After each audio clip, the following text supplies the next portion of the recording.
রাজধানী সহ সারা দেশে পাল্লা দিয়ে বাড়ছে খুন খারাপি ও সহিংসতা, যার মূলে রয়েছে চাঁদাবাজি, আধিপত্য বিস্তার ও রাজনৈতিক প্রতিশোধের মনোভাব। গ্রাউন্ড সিমেন্ট সংবাদ শিরোনাম দেখছিলেন, এবার বিস্তারিত। রাজধানী সহ সারা দেশে পাল্লা দিয়ে বাড়ছে খুন খারাপি ও সহিংসতা, যার মূলে রয়েছে চাঁদাবাজি, আধিপত্য বিস্তার ও রাজনৈতিক প্রতিশোধের মতো ঘটনা। হিউম্যান রাইটস সাপোর্ট সোসাইটির এক তথ্য বলছে, দেশে চলতি বছরে সহিংসতায় নিহত হয়েছে প্রায় ৩০০ জন। এদের বেশিরভাগ মারা গেছে মব জাস্টিস ও রাজনৈতিক সহিংসতায়। ফজলে রাব্বির প্রতিবেদনে বিস্তারিত। জুলাই গণঅভ্যুত্থানে শেখ হাসিনা সরকার পতনের পর রাতারাতি ভেঙে পড়ে দেশের আইন শৃঙ্খলা পরিস্থিতি। দায়িত্ব নেয় অন্তর্বর্তী সরকার। দায়িত্ব নেওয়ার ১ বছর পেরিয়ে গেলেও এখনো আইন শৃঙ্খলা পরিস্থিতির কাঙ্ক্ষিত উন্নতি সম্ভব হয়নি। ফলে চাঁদাবাজি, মব জাস্টিস ও রাজনৈতিক সহিংসতার মতো অপরাধ পাল্লা দিয়ে বাড়ছে। হিউম্যান রাইটস সাপোর্ট সোসাইটির এক তথ্য বলছে, চলতি বছরের জানুয়ারি থেকে সেপ্টেম্বর পর্যন্ত দেশে রাজনৈতিক সহিংসতার ঘটনায় নিহত হয়েছে অন্তত ১৬০ জন। এ সময় মব সহিংসতা ও গণপিটুনির ঘটনায় নিহত হয়েছেন ১৩০ জন, আর ধর্ষণের শিকার হয়েছেন ৬৬৩ জন নারী। ধর্ষণের পর হত্যা করা হয়েছে ১৯ জনকে। এ সময় ২ জন সাংবাদিককে প্রকাশ্যে পিটিয়ে হত্যার ঘটনাও ঘটেছে। অপরাধ বিশেষজ্ঞরা বলছেন, আইন শৃঙ্খলা বাহিনীর অনেক সিদ্ধান্ত মাঠ পর্যায়ে বাস্তবায়ন সম্ভব হচ্ছে না, যার ফলে প্রতিনিয়তই বাড়ছে অপরাধ।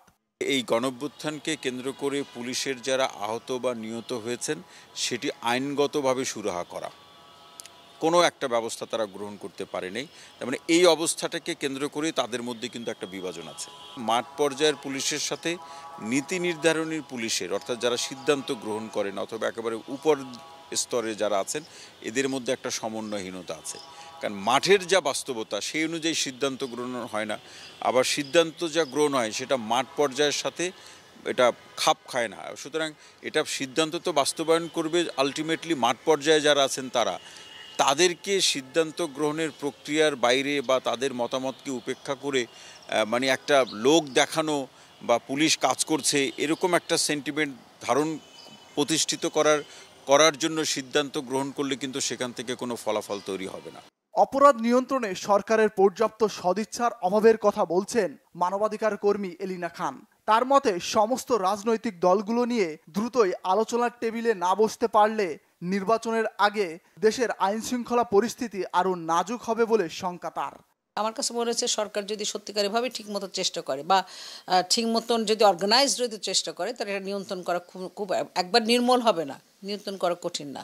সামনে ইলেকশন হওয়ার সম্ভাবনা আছে, তাতে প্রতিদ্বন্দ্বী নিজেদের দলের মধ্যে প্রতিদ্বন্দ্বিতা আছে এবং অন্য দলের সাথে প্রতিদ্বন্দ্বিতা আছে। তখন সবাই চায় যে যার ওঠার সম্ভাবনা আছে বা যাকে দিতে পারে অথবা তার অপোজিট কাউকে মেরে ফেললে পারে তার জন্য সুবিধা হবে।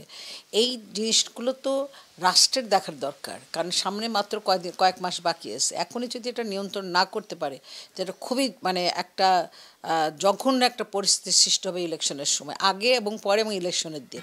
আধিপত্য বিস্তার, জমি দখল, চাঁদাবাজি ও বিভিন্ন সহিংসতায় প্রতিনিয়তই বাড়ছে খুন খারাপি। ফজলে রাব্বি, বাংলা ভিশন, ঢাকা। বিএনপি নেতা ইশরাক হোসেন বলেছেন, একসাথে কাজ করলে রাষ্ট্র ক্ষমতায় ফিরবে বিএনপি। সবাইকে ঐক্যবদ্ধ হয়ে কাজ করার আহ্বান জানিয়ে তিনি বলেন, নির্বাচনে যে কোনো মূল্যে ধানের শীষের জয় নিশ্চিত করতে হবে। জাতীয় নির্বাচনকে সামনে রেখে রবিবার পুরান ঢাকার বিভিন্ন এলাকার শ্রমিক দলের নেতাদের সাথে মতবিনিময় সভায় এসব কথা বলেন বিএনপি চেয়ারপারসনের পররাষ্ট্র বিষয়ক উপদেষ্টা কমিটির বিশেষ সহকারী। দলের ভারপ্রাপ্ত চেয়ারম্যান তারেক রহমানের ঘোষিত ৩১ দফা কর্মসূচির কথা উল্লেখ করে ইশরাক হোসেন বলেন, এই দফাগুলো বাস্তবায়নের মধ্য দিয়েই নতুন বাংলাদেশের ভিত্তি রচিত হবে।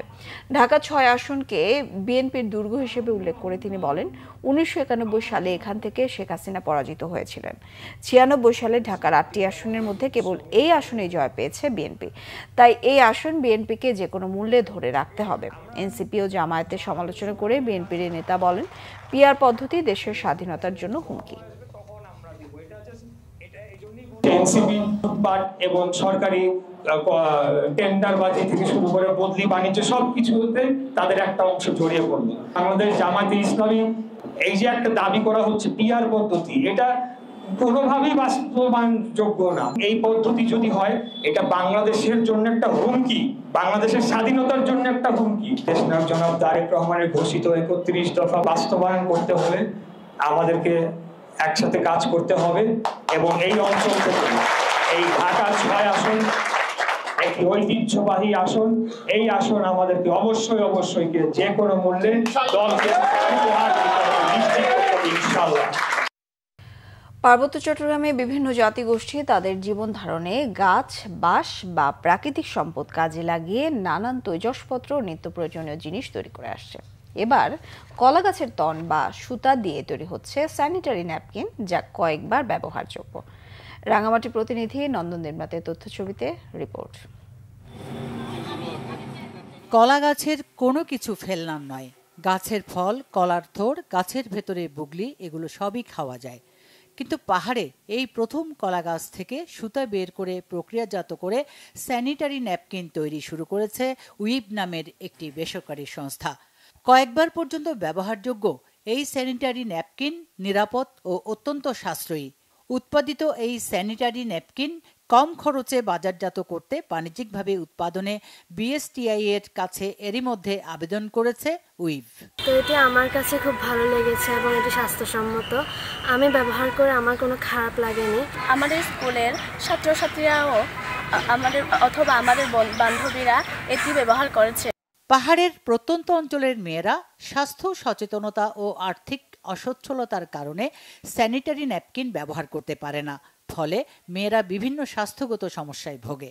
পার্বত্য অঞ্চলে বিশেষ করে প্রত্যন্ত এলাকায় স্বাস্থ্য সচেতনতার অভাবে এবং আর্থিক সমস্যার কারণে স্বাস্থ্যের মাসিক ঝুঁকি আরো বেড়ে যায়।